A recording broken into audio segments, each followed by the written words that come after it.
strength and our Redeemer. Amen.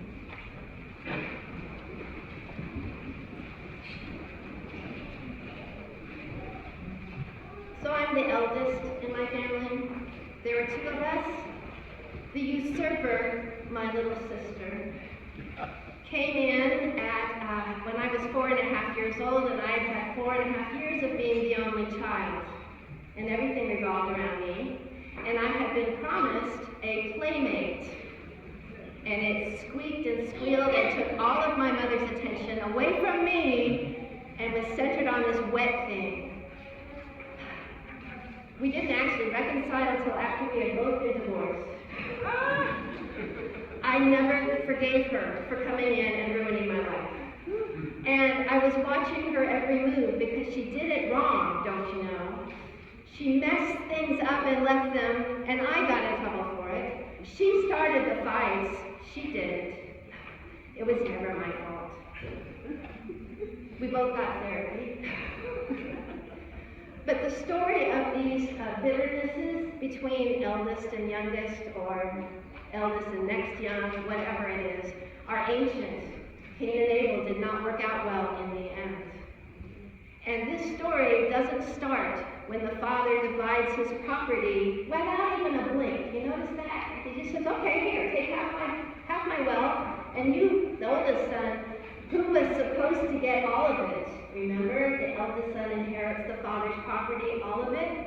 Now half is gone to the little brat. And off he goes, and because this didn't happen all of a sudden, this brat is going to squander everything. They know it because he's done it before. He didn't just all of a sudden decide to be a squanderer. So it's called the prodigal son because of the immensity of the foolishness, the immensity of the grace when he gets welcomed back home, and the immensity of pride that that older sibling has. So we have to watch this drama as having started a long time ago.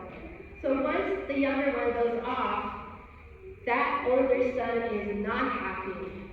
He's getting half of what he wanted, and he's not going to forgive that younger son no matter what.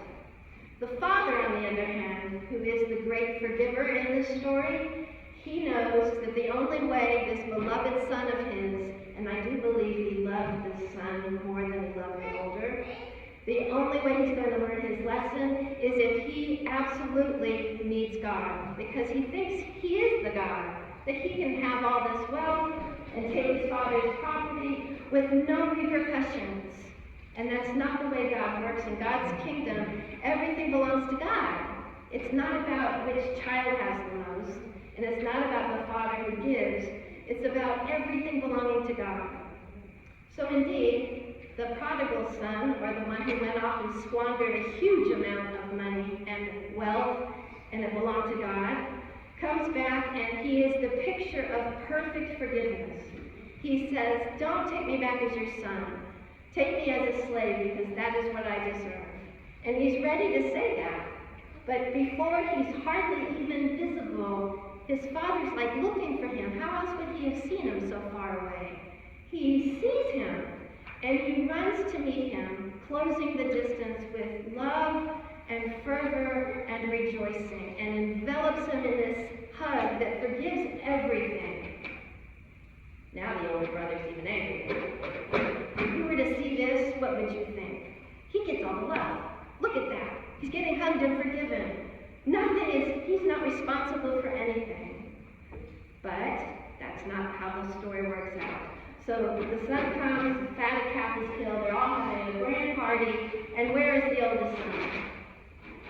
He's outside. He's alone. He has stuck himself in the most unenviable of places. And if those of us who admit that we're the oldest child want to be honest, the only one who's in peril in this story is the oldest child. Because the peril is such self-righteousness that they cannot break it. They have their pride to stand on. He's not coming into the party, and the story ends, we don't know how it is resolved. Who's in danger? The eldest son. And who are most of us sitting out here? We're the ones who come to church. We're the oldest son. If you're here hearing this sermon, you're the oldest son. Because, you came to church, right? All those people out there, that riffraff, they're not in here. We're doing it right. So beware of being the oldest child. It's a very dangerous place to